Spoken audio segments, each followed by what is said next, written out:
ஜெய ஜெய சங்கர கரகர சங்கர காஞ்சி சங்கர காமகோடி சங்கர பெரிவா பாதம் போற்றி.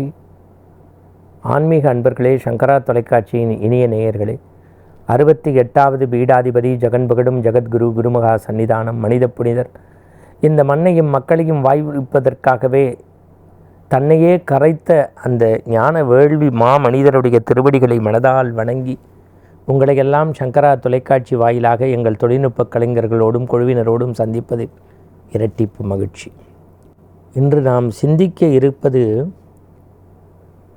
காஞ்சி காமாட்சி அம்மன் ஆலயத்தில் பெரியவா சொன்ன ஒரு வார்த்தையை, அம்பாளிடம் சொல்லிட்டேன் அவ பார்த்துப்பா, அம்பாளிடம் சொல்லிட்டேன் அவ பார்த்துப்பா.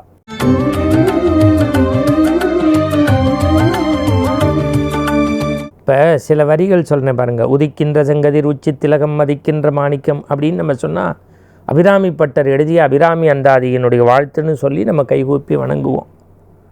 நம்ம சுவாமிகிட்ட போனால் என்ன கேட்போம்? தனம் தரும் கல்வி தரும் ஒரு நாளும் தளர்வரியா மனம் தரும் அபிராமி பட்டர். ஆத்தாளே எங்கள் அபிராம வள்ளியை அண்டமெல்லாம் காத்தாளே.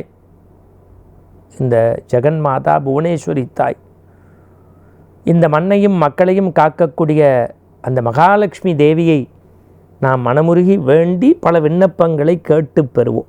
அம்பாள்கிட்ட சொல்லிட்டேன் எனக்கு அவள் செய்வா, அம்பாள்கிட்ட சொல்லுவேன் அவள் பார்த்துப்பா, நான் கடவுள்கிட்ட முறையிட்டுட்டேன், இப்படியெல்லாம் நம்ம சொல்லுவோம். ஆனால் தெய்வத்தின் குரல் 68வது பீடாதிபதி காமத்தை வளர்த்த காமகோடி ஜெகன்புகழும் ஜெகத்குரு சொன்ன வார்த்தை அம்பாள் சன்னதியில் அர்ச்சகரை பார்த்து அம்பாள்கிட்ட சொல்லிட்டேன் அவள் விருப்பம் அவள் பார்த்துப்பா. காஞ்சி பெரியவருடைய பல அதிசயம் அற்புதங்களை பார்த்துருக்கோம். ஆனால் இன்றைய செய்தி அப்படியே மயிர்கூச்சல் ஏற்படுத்தும்.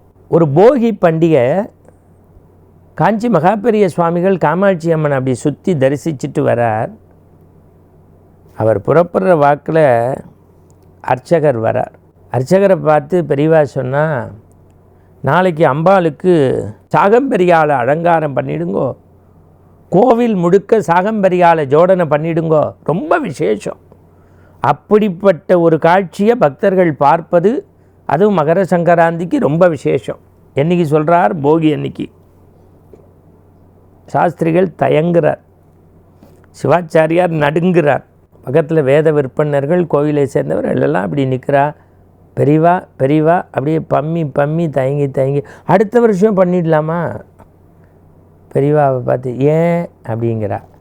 இல்லை பெரியவா, சாகம்பரியா அலங்காரங்கிறது எல்லா காய்கறியாலையும் அம்பாளை ஜோடனை பண்ணிடுங்கோங்கிறேன், கோவில் முழுக்க காய்கறி அலங்காரம் பண்ணிடுங்கோன்னு சொல்கிறேன்.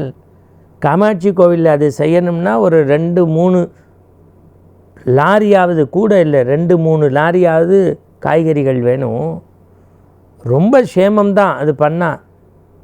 ஆனால் 24 மணி நேரம் கூட டைம் இல்லை. இதை எப்படி ஏற்பாடு பண்ணுறது? பெரியவா சிரிச்சின்னு சொன்னாராம். நான் உள்ளுக்குள்ளே இருக்கும்போது அம்பாள்கிட்ட சொல்லிட்டேன் அவள் பார்த்துப்பா. உள்ளுக்குள்ளே அம்பாள்கிட்ட இருக்கும்போது இதை நினச்சேன், அவள்கிட்ட சொல்லிட்டேன் அவள் பார்த்துப்பா, நாளைக்கு சிறப்பாக பண்ணிவிடுங்கொண்டு போயிட்டாராம்.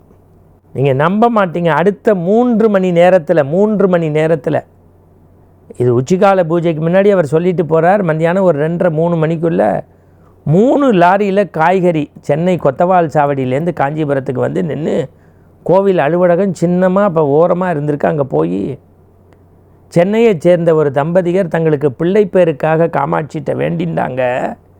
பிள்ளைப்பேர் வந்துடுத்து. இப்போ பொங்கலை ஒட்டி 4 நாள் விடுப்பு இருக்கிறதுனால இந்த சுவாமி கோவிலுக்கு வந்து நாளைக்கு தரிசனம் பண்ணலான் இருக்காங்க. காய்கறியை சுவாமிக்கு அலங்காரம் பண்ணுறேன்னு வேண்டினாங்களாம், கொடுத்துட சொன்னாங்க. எப்போ? பெரியவா சொல்லிட்டு போன 3 மணி நேரத்தில்.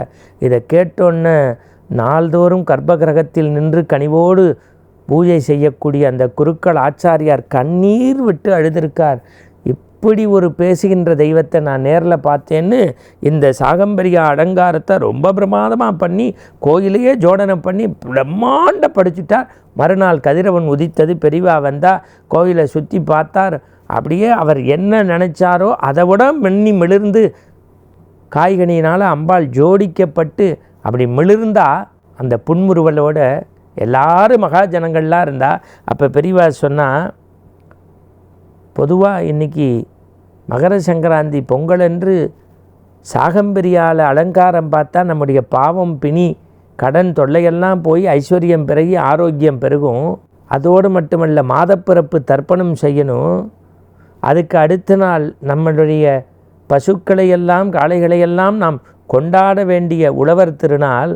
அதற்கு அடுநாள் சகோதரங்களையெல்லாம் மனதில் நினைத்து மஞ்சள் கீரை பண்ணக்கூடிய காணும் பொங்கல், இவையெல்லாம் சேமமாக பண்ணுங்கோ. எந்த வருஷமும் இல்லாத அளவு அம்பாள் காய்கறிக்குள்ளே கனிகளுக்குள்ளே ஒடிந்து கனிவான சாகம்பரியா அலங்காரத்தில் காட்சி தருகின்றாள். அவள் கருணையே கருணை அப்படின்ட்டு போனாராம். அப்போ குருக்கள் சொன்னாராம், மனிதர் சொல்லி மனிதர் கேட்பது மரபு, மனிதர் கேட்டு மனிதர் செய்வது இயல்பு. ஆனால் மனிதர் சொல்லி கடவுளே காயையும் கனியையும் அனுப்பி வைத்தாள் என்றால் அவர் சாதாரண மனிதர் அல்ல, மனித வடிவில் வாழும் இறைவன். அம்பாளுக்கு அம்பாள் பக்தரும் அம்பாளுக்கு அம்பாள் பித்தரும் சொல்ல அம்பாளே அம்பாளுக்கு நடத்தி கொண்ட அதிசயம்தான் இந்த சாகம்பரியா என்று சொல்லி பெரியவர் இருக்கும் திசை நோக்கி நமஸ்காரம் பண்ணார். இப்படி அதிசய அற்புதங்களை இந்த மண்ணுக்கு சொன்ன மகா புருஷர் நம்முடைய காஞ்சி மகான். மீண்டும் இதுபோன்ற சிந்தனையோடு நாளை சந்திப்போம். வணக்கம்.